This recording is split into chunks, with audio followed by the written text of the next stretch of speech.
I think that rugby fuels an intensity in me that I just love it. I love getting out there, fighting with my teammates, and I love representing this country. I love it.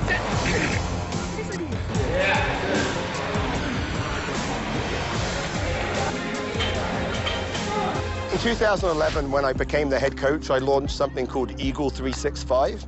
And the idea of that was to develop an elite athlete lifestyle every day. So not just when you're here. When you're here, we look after them. They get the right food, they get the right fluids, they get the feedback that they want. But when they're not here, the only way you can become an Eagle is if you are a self-committed, motivated athlete. It's the only way. You cannot become a US national team player in the 5 weeks that we assemble. It has to be done every day of the year.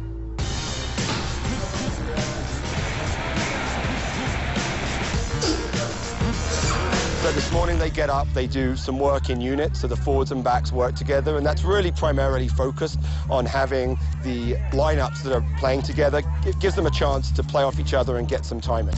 After that, they get a chance to relax and they eat.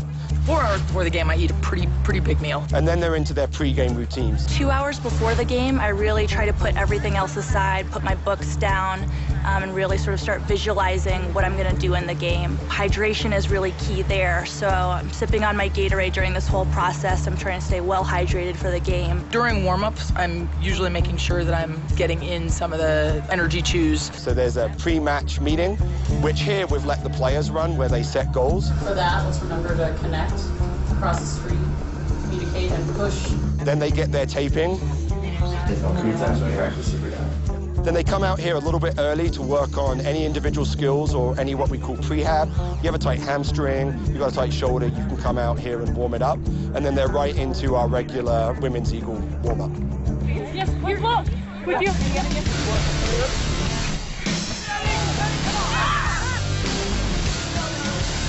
So we're always asking them to pound fluids. They should always have a bottle with them. They should always be drinking. And you can see that our trainers and our subs are always running out, making sure that they get enough in them. It's very, very hard this week to stay hydrated. It's one of the reasons why we weigh them.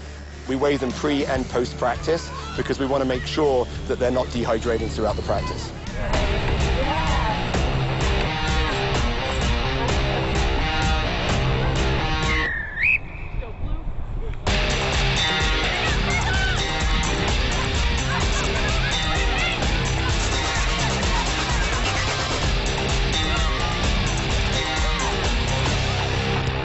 I think that was a very physical game, and not only that, the continuity meant the ball was in play a lot, and in the heat and the altitude and in the sun, I think it's going to be very difficult for these players to recover.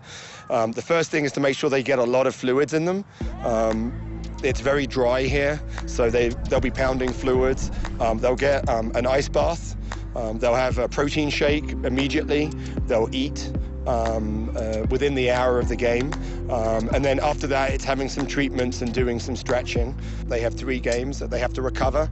They have to physically recover, they have to mentally recover, and 2 days later, they have to go again. So understanding how to manage their bodies and their minds to be able to perform again at the highest level is probably one of the most important things.